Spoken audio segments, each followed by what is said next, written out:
إن الحمد لله نحمده ونصلي على رسوله الكريم أما بعد فأعوذ بالله من الشيطان الرجيم بسم الله الرحمن الرحيم সুপ্রিয় দর্শক, আপনাদের সামনে আবারও ফিরে আসলাম। আমরা একটা ভিডিও আপলোড করেছিলাম, সেখানে আমরা বলেছিলাম আমরা কোরআন শিখার জন্য একটা কোর্স নিয়ে আসব। সেই কোর্সের প্রথম ভিডিও আপলোড করা হয়েছিল খুবই সংক্ষিপ্ত আকারে। তো ইনশাআল্লাহ, যদি আল্লাহ তাআলা তৌফিক হয়, প্রতিনিয়ত আমি ভিডিও করব, ইনশাআল্লাহ আপনাদের মাঝে ভিডিও দেব। আর এই ভিডিওগুলি কেউ যদি ধারাবাহিকভাবে বুঝে পড়েন এবং যেভাবে বলা হয় সেভাবে যদি পড়েন, চেষ্টা করেন, ইনশাআল্লাহ আশা করা যায় আপনাদের কোরআন পড়া শুদ্ধ হবে এবং স্মার্টলি তাজবিদ সহকারে, গুন্না সহকারে সহিভাবে কোরআন শিখতে পারবেন। অতএব আমাদের এই কোর্সগুলো সম্পূর্ণ করার অনুরোধ রইল। আর যদি আপনারা এই কোর্সগুলো পেতে চান, অবশ্যই চ্যানেলটা সাবস্ক্রাইব করতে হবে, নতুবা আপনারা ভিডিওগুলো পাবেন না। এই জন্য ভিডিও যেন না হারায়, এই সুবিধার্থে আপনারা এই চ্যানেলটিকে সাবস্ক্রাইব করে রাখতে পারেন। তো চলুন কথা না বাড়িয়ে আমরা আমাদের পাঠ শুরু করি। কোরআন শেখার জন্য আমরা সাধারণত প্রথমে আমরা কায়দা পড়ি। কায়দা মানে যে কাওয়ায়েদে নাদিয়াতুল কোরআন, এটা বাংলাদেশে বহু প্রচলিত, সংক্ষিপ্ত, মাত্র ২৬ পৃষ্ঠার একটি কায়দা। এটা যদি কেউ মনোযোগভাবে ভালো করে পড়ে, ইনশাআল্লাহ সেই নিজেই আপনার আমপারা পড়তে পারবে। আমপারা হলো কোরআন শরীফের একটা অংশ। তো আমপারা পড়তে পারলে কোরআন শরীফটা ইজি, ইনশাআল্লাহ। তো প্রত্যেক পাঠ শুরু করার আগে, প্রত্যেক পড়াশোনা, ভালো কাজ শুরু করার আগে, বিশেষভাবে পড়াশোনার ক্ষেত্রে প্রথমে আমরা দুরূদ শরীফ পাঠ করব। আল্লাহুম্মা সাল্লি আলা মুহাম্মাদি ওয়া আলা আলি মুহাম্মাদ কামা সাল্লাইতা আলা ইব্রাহিম ওয়া আলা আলি ইব্রাহিম ইন্নাকা হামিদুম মাজিদ।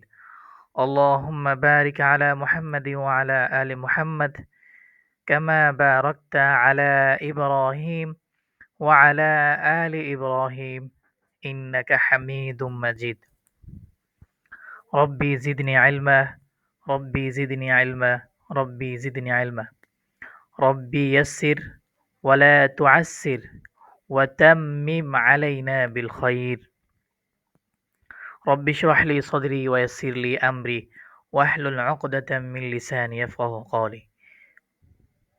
আশা করি সবাই আমার সাথে পড়েছেন। না পড়লে আপনারা ভিডিওটা টেনে আবার এই দুরূদ শরীফ এবং এই দোয়াগুলো পাঠ করেন। কারণ এই আলেমগুলো আসে আল্লাহ তাআলার পক্ষ থেকে। আল্লাহ তাআলার পক্ষ থেকে আসা এই আলেমগুলা আল্লাহ তাআলা থেকে নিতে হবে। আমরা শুধু মাধ্যম। ঠিক আছে? এটা তো ওহীর আলেম। এই আলেম শিখার জন্য একটু কষ্ট করতে হবে। এটার অর্থগুলো খুব সুন্দর। আপনি দেখুন, রব্বি জিদনি ইলমা মানে অর্থ হচ্ছে রব্বি হে আমার রব, জিদনি ইলমা আমাকে ইলম বাড়িয়ে দিন, জ্ঞান বাড়িয়ে দিন। এখানে দেখুন, রব্বি ইয়াসসির, হে রব, আমার রব, ইয়াসসির আপনি সহজ করুন, ওয়ালা তুআসসির কঠিন করবেন না, ওয়াতাম্মিম আলাইনা বিল খাইর এবং কল্যাণ কল্যাণের সহিত ভালোভাবে পরিপূর্ণ করার তৌফিক দান করুন। তো আমরা শুরু করছি। বিসমিল্লাহির রহমানির রহিম। আশা করি আপনারা সবাই অ্যালফাবেটগুলো পারেন, আরবি বর্ণমালাগুলা। এই বর্ণমালার ক্ষেত্রে কিছু কথা বলে রাখি। বর্ণমালা হচ্ছে আপনার ২৯টি। ২৯টি হরফের মধ্যে, ২৯টি বর্ণমালার মধ্যে ১২টি বর্ণমালার মধ্যে এক আলিফ টান হবে। ১২টি বর্ণমালা হলো, ১ নাম্বার হচ্ছে বা, তা, সা এরকমভাবে ১২টি হরফ আছে যেগুলা এক আলিফ টান হবে। আর ৩ আলিফ বা ৪ আলিফ টান হবে ১৫টি হরফ। তাহলে ১২ আর ১৫ কত হইল? ২৭। ২৯ হরফ হইতে আর ২টি হরফ বাকি। এই ২টি হরফ কি হবে না? এই ২টি হরফ কখনো টান হবে না। ১ নাম্বার হলো আলিফ আর ২ নাম্বার হইল হামজা। এগুলা উচ্চারণ করতে কোনো টান হবে না। তো আমরা শুরু করলাম। আলিফ, আলিফ, আলিফ উচ্চারণ করতে কোনো টান হবে না। এটা দ্রুত বলতে হবে। আলিফ, বা, বা, বা উচ্চারণ করতে এক আলিফ টান হবে। বা, বা, এটা হচ্ছে তা। দেখুন এই বা এর শেপটা তা এবং সা এর ৩ টা শেপ কাছাকাছি। খেয়াল করতে হবে এই বা এর শেপের নিচে যে এই শেপটা এটার নিচে যদি নক্তা হয় তাহলে বা। আর যদি উপরে ২ নক্তা হয় তাহলে হবে তা। যদি উপরে ৩ নক্তা হয় তাহলে এটা হবে সা। এরপর দেখুন প্রয়োজনে আপনারা বারবার দেখবেন, বারবার প্র্যাকটিস করবেন। আমি আবার বলছি। আলিফ, বা, তা, এক আলিফ টান হবে। তা, সা, সা, এক আলিফ টান হবে। এখন দেখুন জিম, জিমটা ৩ আলিফ টান হবে উচ্চারণের ক্ষেত্রে। হরফ উচ্চারণের ক্ষেত্রে জিম বলতে গেলে ৩ আলিফ টান হবে। জিম। একটু খেয়াল করুন জিমের মাথাটা কেমন? এই মাথা দিয়ে আরো ২ টি হরফ হয়। এটা হচ্ছে হা, এটা হচ্ছে খ। হ্যাঁ, জিম হচ্ছে ৩ আলিফ টান হবে। জিম। আর হা এটা এক আলিফ টান হবে। হা, হা, খ, খ, খ। এই হরফগুলো উচ্চারণ করতে যেন সহজ হয় এজন্য আমরা মাখরাজ নিয়ে আসব। সংক্ষিপ্তভাবে বলি, এখানে হা এটা মাখরাজ হচ্ছে হলকের মধ্যখান থেকে। আইন হা, আইন হা, হা। আর খ, খ হচ্ছে এটা হলকের শেষ হইতে গইন খ, খ, খ। তাহলে আমরা পড়ছি কি? জিম, হা, খ, খ, দাল, দাল লম্বা টান হবে। এই হায়ের মতো আর খয়ের মতো একালিপ টান হবে না। এটা একটু লম্বা টান হবে। দাল, দাল। দেখুন ডালের মতো যেটা আর ডালের পরে নোক্তা দিলে ডাল কি হয়ে যায়? রাল হয়ে যায়। রাল, দাল, দাল, দাল, র। এই র একালিপ টান হবে। আর র এর মতো দেখতে যা। যদি র এর মাঝখানে একটা ফোঁটা দেওয়া হয় তাহলে এটা কি হয়ে যাবে? যা হয়ে যাবে। তাহলে র, র একালিপ টান। যা, যা, সিন, সিন। সবগুলা চেহারা ভালো করে খেয়াল রাখেন। এই যে দেখেন ৩ টা দাঁত। এটা হলো চিনের মাথা। সিন এর দাঁত। এই দাঁতের উপর যদি ৩ টা ফোঁটা বসানো হয়, ৩ টা নক্তা বসানো হয় তাহলে এটা হবে কি? শিন, সিন, শিন। এগুলা ৩ আলিফ টান হবে উচ্চারণ করতে গেলে।